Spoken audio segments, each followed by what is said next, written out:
Bienvenidos a una nueva cápsula a modo de clase de ayudantía. El día de hoy nos convoca a hablar acerca de un gran texto que tiene que ver con el compromiso y el ideal ilustrado, que tiene que ver con el paso hacia la modernidad total como época, como episteme y como impacto tanto en lo científico, intelectual y cultural. Estamos hablando de qué es la ilustración, que está dentro de la obra Filosofía de la Historia de Immanuel Kant. Mi nombre es Dionisio Leone y vamos a analizar en profundidad la lectura crítica de este texto que tenemos como parte de la asignatura de Psicología y Epistemología. Así que comencemos. Como siempre hacemos el paneo general de lo que vamos a revisar en la ayudantía, en esta clase vamos a ver conceptos tales como sapere aude, que es muy fundamental y se le atribuye bastante a Kant. Luego, ¿qué es la ilustración histórica? ¿Qué es la ilustración desde Kant? ¿Cuáles son las paradojas que podemos encontrar a propósito de lo que propone el autor? Es decir, los orígenes, cuál es su desarrollo y cuáles son las implicancias o alcances que puede tener, incluso en términos de contradicción.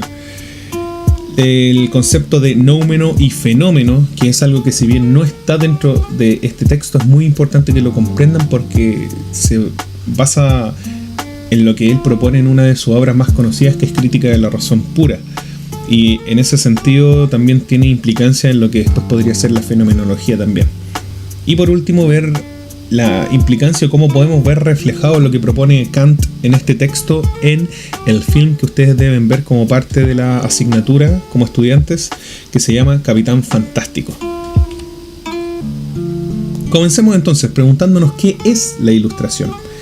En términos históricos, la ilustración fue un movimiento intelectual y cultural que tuvo su posición, digamos, en la línea de tiempo en lo que fueron los siglos XVIII y principios del siglo XIX, más o menos. Acá lo importante era el uso de la razón y la lógica como medio de conocimiento, y el posicionamiento de la ilustración tuvo implicancias en lo político, puesto que significó una crítica a las instituciones imperantes que gobernaban en la época y, por supuesto, que principalmente se arrojó en contra de la monarquía absoluta. Por ende, ¿qué podemos considerar que buscaba la ilustración? Bueno, su principal objetivo era combatir la ignorancia y el fanatismo religioso que venía dado de toda una época en la que la episteme, digamos, dentro de lo que es el renacentista, incluso parte de la clásica, que tenía una devoción total y fanática, como bien decía, hacia lo religioso, lo divino, tanto así que quienes gobernaban, que eran los monarcas, tenían una designación divina, es decir, Dios les otorgaba su poder, y de la mano con el poder que tenía el clero, es decir, la iglesia. Todo esto a través de la iluminación de los sujetos a través del conocimiento y de la razón. Entonces la ilustración podríamos entenderlo casi literalmente como la iluminación, la época o el siglo de las luces. De esta manera, los pensadores que adhieren a esta corriente de la ilustración sostienen que el uso de la racionalidad y la acumulación de saberes, es decir, la construcción de conocimiento, permitiría que la humanidad pudiese combatir la superstición, el oscurantismo y la tiranía. Es por eso que critica principalmente a el mayor símbolo de poder y de dominación que existía, que era la monarquía. Ahora bien, la ilustración desde Kant tiene que ver con pensar por ti mismo, atreverte a aprender siguiendo tus propios fines. De hecho, es muy importante que desde Kant se comprende que el humano, el sujeto, no es un medio, sino que es un fin en sí mismo. Eso es algo que da implicancias mucho más profundas en tiempos ulteriores, como por ejemplo que el sujeto no es un medio para conseguir ciertos fines o derechos, sino que el sujeto es el individuo, el ser humano es sujeto de derecho y no al revés. Entonces, desde Kant la ilustración tiene que ver con que el hombre, en este caso el humano, él lo escribe de esa forma, el humano se libere de su culpable incapacidad, como él lo denomina. ¿Cuál es esta culpable incapacidad? La imposibilidad de servirse a su inteligencia sin la guía de otro. Es decir, dejar de estar en esta categoría de pupilo o de aprendiz constante de aquel que es un tutor, un guía. Y esta situación no se ha dado, según él, por una falta de inteligencia, sino que por una falta de decisión y de valor, de arrojo, para atreverse a pensar por sí mismo. Eso lo vamos a repetir mucho aquí en esta pequeña clase. Entonces, lo que sirve para este estado de pupilaje tiene que ver con la pereza y la cobardía de no atreverse. Entonces, es la causa de que persista esta situación, esta característica que nos mantiene ahí como aprendices, pupilos y dependientes de otro o de otros. Por supuesto que, según Kant, que ya nos propone todo esto de pereza y cobardía, señala que es muy cómodo mantenerse sin la emancipación. Es decir, si yo no estoy emancipado, todo me es mucho más fácil y sencillo. Porque yo puedo pagarle al médico para que me dé una receta, para que me dé una lista, una dieta de nutrición, y en realidad yo no debo esforzarme por ello o pensar en qué debiese cambiar en mi vida, sino que para eso le pago a alguien y me dice qué hacer. Lo mismo con el profesor o con un cura de almas, como él propone ahí, que podríamos asimilarle un poco a lo que podría ser hoy el psicólogo, pero quizás en ese entonces tenía que ver con algo más religioso, ¿verdad? Algo como una confesión. Yo no necesito pensar, siempre le atribuyo esta característica o este elemento a otro. Y por lo mismo él critica enormemente a los tutores por la amenaza de aventurarse en el pensamiento, es decir, aquellos que tenían el tutelaje de sus pupilos constantemente los amenazaban con que si ellos se aventuraban a aprender por sí mismos, esta aventura, esta empresa podía ser muy peligrosa, o en su defecto, si no era peligrosa, les iba a salir mal, no lo iban a lograr. Entonces, en el fondo, esta dominación era constante y para ellos era bastante rentable tener siempre ahí a su séquito de adeptos, ¿verdad? Bueno, como decíamos entonces, el valor de la libertad aquí es fundamental.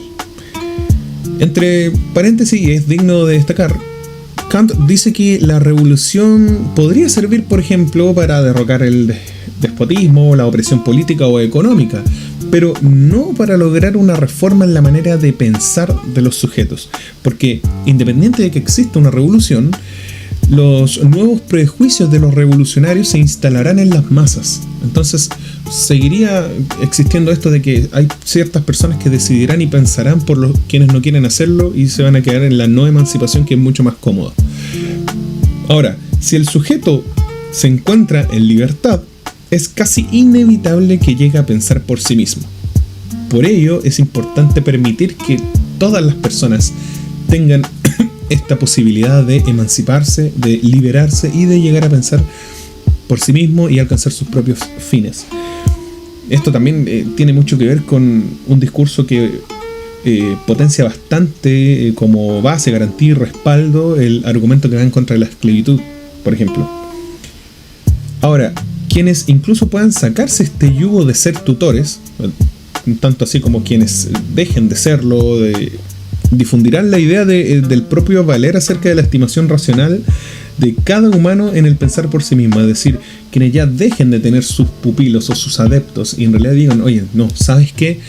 En realidad tú debieses buscar tu camino, tú debieses aprender por ti mismo. Si quieres, yo podría ayudarte o podemos aprender todos juntos, pero no que tú dependas de mí constantemente para obtener conocimiento.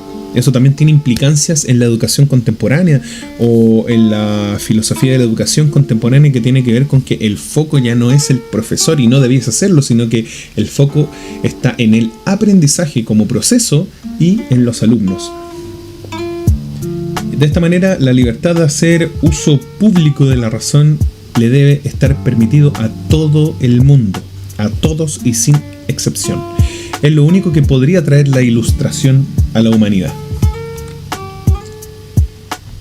También hay algunos puntos en que Kant también va viendo ciertas situaciones especiales en las que el llegar y pensar por sí mismo, atreverse a pensar y a expresar todo lo que yo pudiese aprender y enseñar críticamente, tendría algunos topes.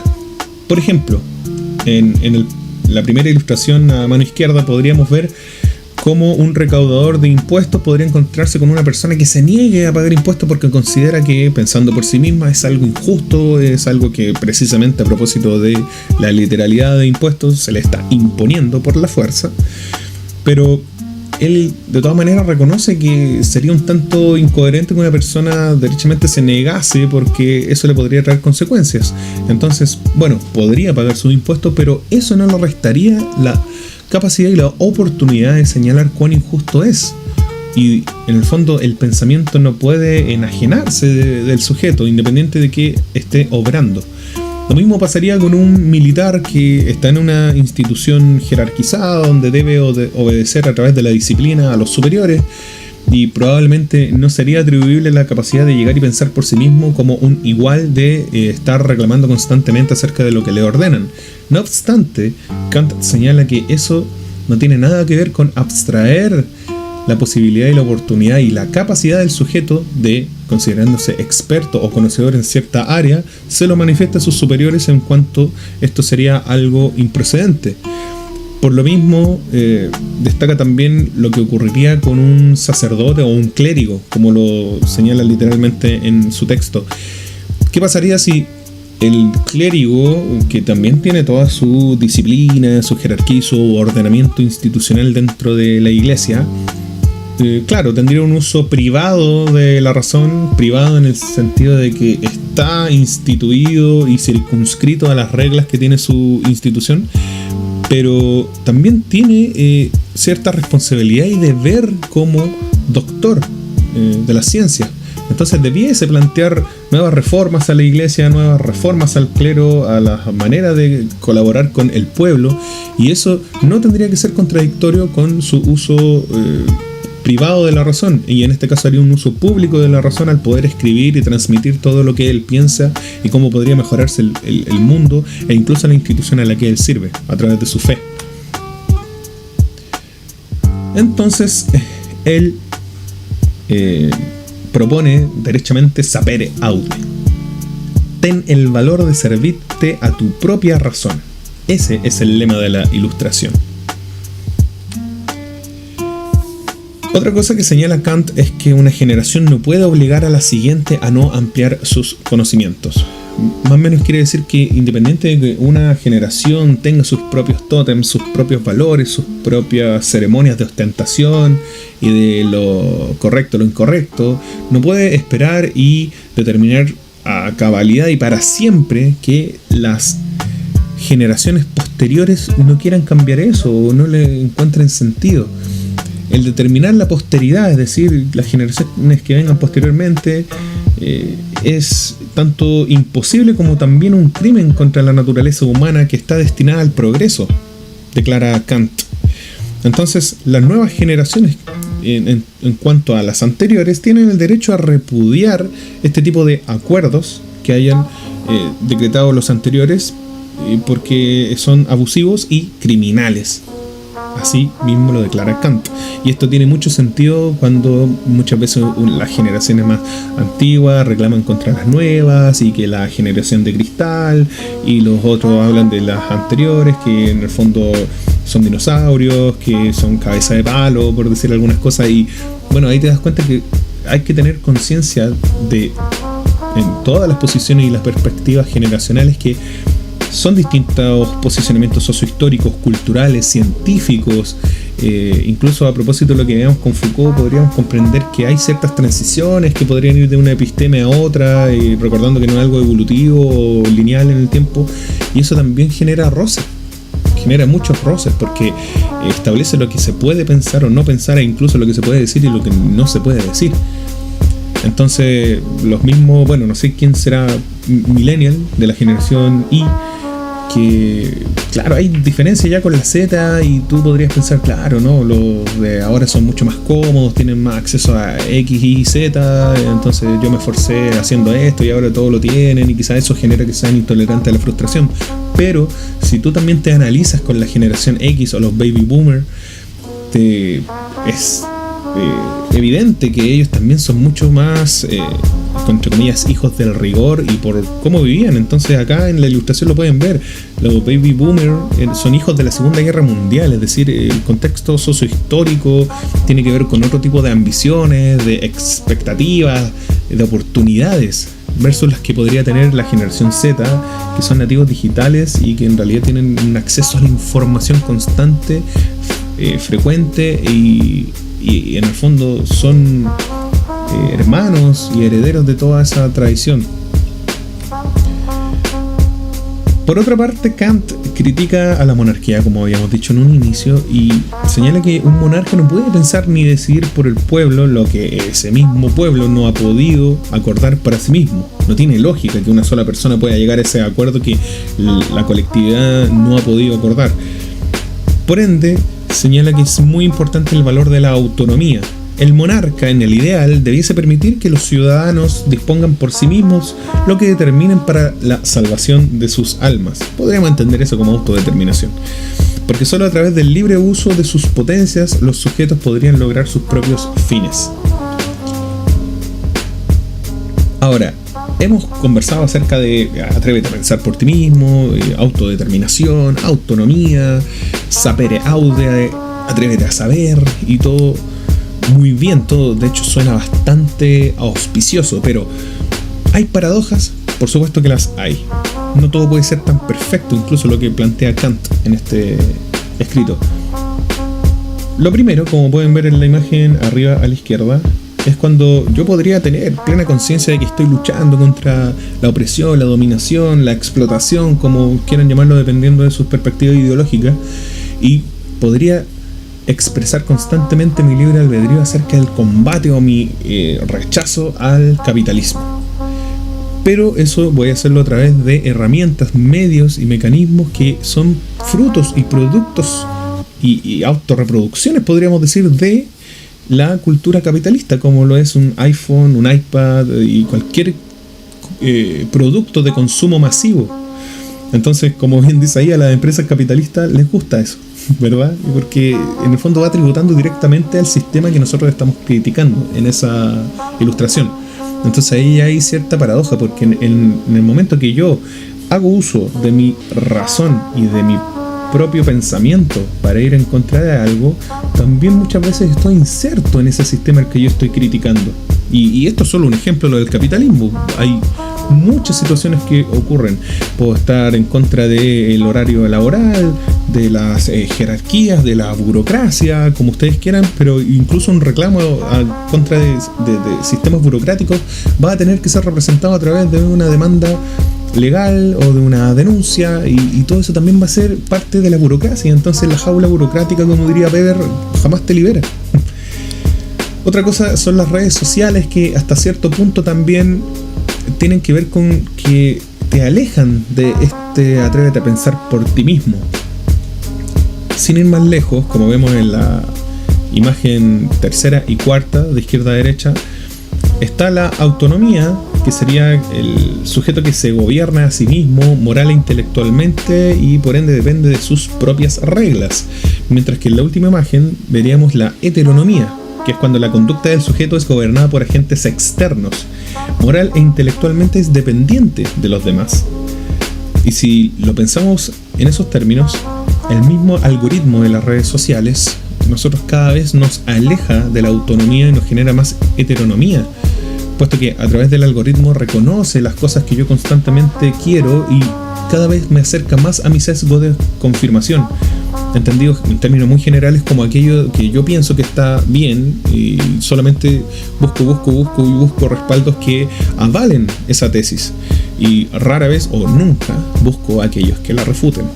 Y en ese sentido el algoritmo es muy inteligente para poder generar adicción a los estímulos constantes, mantenerme constantemente excitado en cuanto a la dopamina y al placer que yo puedo ver en este tipo de respaldos que avalan mis posturas.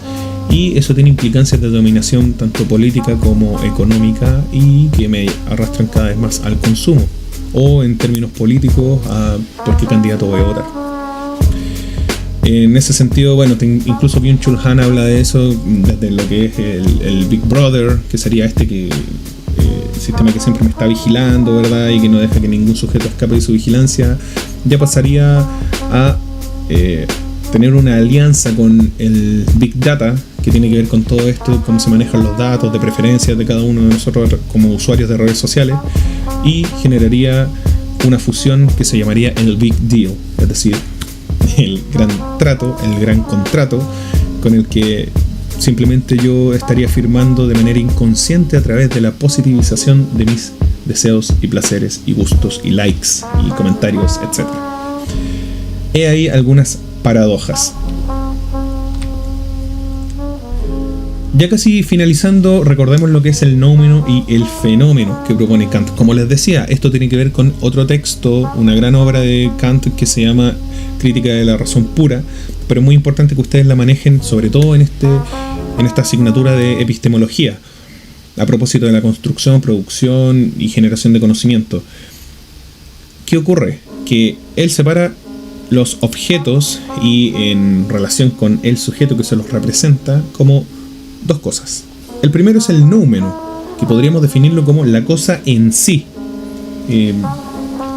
La cosa en sí que tengo acá. Esto que ustedes podrían estar viendo a través de la cámara y que yo de hecho estoy viendo en este momento, incluso tocando, es la cosa en sí. A las cosas tal como se supone que son en sí mismas, más allá de lo que nosotros podemos reconocer por la experiencia, que esto podría ser, es decir, más allá del significado que yo le pueda dar. Ni siquiera sé qué podrían estar pensando ustedes en este momento que es esto. De esa manera, la cosa en sí no puede ser conocida. La esencia de esto jamás la vamos a conocer, sino que solo podemos pensar en la cosa en sí misma. Es algo puramente inteligible, que lo inteligible tiene que ver con lo que solamente se puede pensar, lo cognitivo, lo pensable, lo entendible. Podríamos incluso creer que es algo un tanto abstracto y que no tiene una representación mayor de lo que yo podría solo imaginarme. Su existencia le exige la presencia de algo que solo puede ser su apariencia o su fenómeno. Y es ahí donde toma protagonismo el sujeto o los sujetos. Porque el fenómeno es lo que podemos conocer por la experiencia, que solo nos da acceso al fenómeno u objeto conocido por su apariencia, mediante la sensibilidad, es decir, a través de nuestros sentidos, por ende por la experiencia, y la comprensión o el entendimiento. Y en mi caso, no sé ustedes, yo podría pensar, esto es una cartuchera de anteojos, porque he visto otras anteriormente y porque a través de mis sentidos, mi vista y mi tacto en este caso, la reconozco. Pero cualquier otra persona quizás lo llamaría de otra forma, pensaría que podría servir incluso para otra cosa, y eso va a depender del sujeto que se lo representa. Entonces por eso el noumeno, que es la cosa en sí, sin mayor representación, ni significado, ni experiencia, ni sensación, es, y nadie puede llegar a ello, mientras que el fenómeno depende de cómo nosotros comprendamos que esto es al atribuirle un significado subjetivo. Bueno, y ahí les dejo a Bob Esponja como también hace una diferenciación al comprender qué es el fenómeno y el noumeno. Y bueno, ahí les dejo una cita de Kant que también refleja bastante bien y desde su propia redacción, aunque traducida en este caso, a qué se refiere con noumeno y fenómeno. En conclusión, como habíamos visto al comienzo, sapere aude significa atrévete a saber, y para efectos de qué es la ilustración de Kant, tiene que ver con atrévete a pensar por ti mismo. ¿Qué es la ilustración? Bueno, es un movimiento, como habíamos visto, socio-histórico, intelectual y cultural que se dio entre el siglo XVIII y XIX, que tenía que ver con emancipar a los sujetos, al pueblo en sí y a todos y cada uno de los seres humanos a través del conocimiento y del uso de la razón. Liberarlos de las cadenas que los mantenían oprimidos, que venían dadas por el fanatismo religioso, la iglesia, el clero, ¿verdad? Y la nobleza a través de monarquías absolutas, que eran tiránicas. ¿Cuál es la paradoja? La paradoja está entre la autonomía y la heteronomía, es decir, yo no puedo ser totalmente autónomo y prescindir del resto, o ser completamente heterónomo y no pensar por mí mismo. Entonces hay que tener un equilibrio, y eso tendría que ver como con ser asertivo, en lo que se ve hoy en día en las habilidades comunicativas o habilidades socioemocionales. La asertividad tiene que ver con yo tener una conducta, un comportamiento equilibrado entre lo que sería ser sumiso o ser agresivo. Si yo soy asertivo, voy a respetar los derechos de los demás en la medida que también exijo que respeten los míos, y asimismo con las instancias en las que hablo y permito que otros hablen, etc. El noumeno y el fenómeno, comprendido como el noumeno, aquello a lo que no podemos llegar, sino que solamente podemos imaginar, y que es la cosa en sí misma, es decir, la existencia pura y que está ahí en cada uno de los objetos y los cuerpos con extensión, mientras que el fenómeno es aquello que nosotros le atribuimos al noumeno, es decir, cómo nosotros entendemos que es y lo representamos a través de nuestros sentidos y la experiencia, el significado que le damos a cada cosa. Sin ir más lejos, recuerden, hay muchos objetos que pueden significar distintas cosas dependiendo del sector geográfico, la cultura e incluso el lenguaje. Y bueno, ¿qué pasa en Capitán Fantástico? ¿Cómo podemos reflejar toda esta teoría filosófica de Kant en la película? En la película es muy importante rescatar el pensar por ti mismo. Eso es lo más importante. Sin ir más lejos, esta película se plantea como una crítica al modelo capitalista, al consumismo, a la ignorancia en términos intelectuales, ¿verdad? Pero en definitiva, en realidad, esta obra es una crítica a la parentalidad. Es una crítica a cómo los padres y las madres llevan la crianza de sus hijos, creyendo que los hijos tienen que ser clones ideológicos, intelectuales y conductuales de ellos mismos. Pero ese no es el camino que propondría Kant. Aquí el sapere aude no es solamente contra la monarquía absoluta, no es solamente contra el clero, no es solamente contra el Estado opresor, no es solamente contra el capitalista que explota a sus trabajadores, no es solamente contra el líder del partido político que le adoctrina a los seguidores de la ideología. No, es en cada espacio. Entonces, incluso en la familia. Porque la idea y el ánimo de Ben, en este caso el padre de la familia, puede ser muy bondadosa y puede tener las mejores intenciones, pero está pasando a llevar la libertad de decisión y de pensamiento de todos y cada uno de los integrantes de la familia. Y esto se ve reflejado cuando, por ejemplo, el hijo mayor, independiente de que ha tenido una educación exhaustiva en términos intelectuales, no sabe interactuar, y es ahí la paradoja también de autonomía-heteronomía. Él podría ser bastante autónomo en esos términos, pero en habilidades socioemocionales es totalmente incompetente.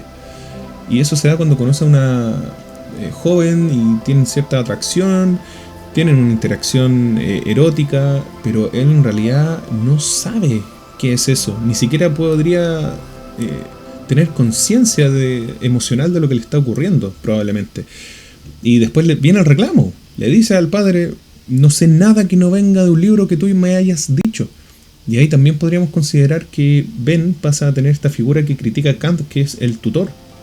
Esos tutores que en el fondo están ahí y les amenazan constantemente a los otros con que si se aventuran a algo podría ser peligroso. Ahora, ese algo o esa aventura modifíquenla por sociedad capitalista a la que estos niños se ven sustraídos, no están enajenados de la posibilidad de participar de ello, pero al final se ven obligados. Y otra cosa es, por ejemplo, el mismo hijo mayor, cuando está postulando a las universidades, que ha aceptado en las mejores, pero finalmente ni siquiera se va a la universidad, sino que vemos que al final de la película se va de viaje. Y eso en realidad no es ni bueno ni malo, sino que simplemente está pensando por sí mismo y está alcanzando sus propios fines. Recuérdalo, eso tiene que ver el sapere aude y el valor de la ilustración para los sujetos. Abstraerlos y de toda dominación, de todo yugo, de todo guía espiritual, como muchas veces han aparecido en sectas, que ahí también hay cierta paradoja discursiva, porque muchas agrupaciones o sectas se atribuyen el denominativo de iluminados y de decir que a sus seguidores o a aquellos que sean fieles a la secta, ¿verdad?, van a lograr un estado distinto del resto que está dormido. Pero todo eso mientras tú sigas lo que te proponen los tutores o quienes son los guías espirituales de esas agrupaciones, organizaciones, sectas, como quieren llamarle. Y es ahí la paradoja discursiva, porque ellos también se agarran de esto, pero a la larga están dominando y no le están permitiendo pensar por sí mismos a los sujetos. Así que bueno, podríamos en realidad desintegrar bastante toda la película y cada uno de los personajes, de cómo se va liberando y pensando por sí mismo, pero creo que con lo que les dije da para mucho y es lo que ustedes tienen que tomar para la solemne. Eso. Cualquier duda, escríbanme, les voy a enviar esto por correo y espero que estén muy bien. Les mando un abrazo. let them guide your life towards regret.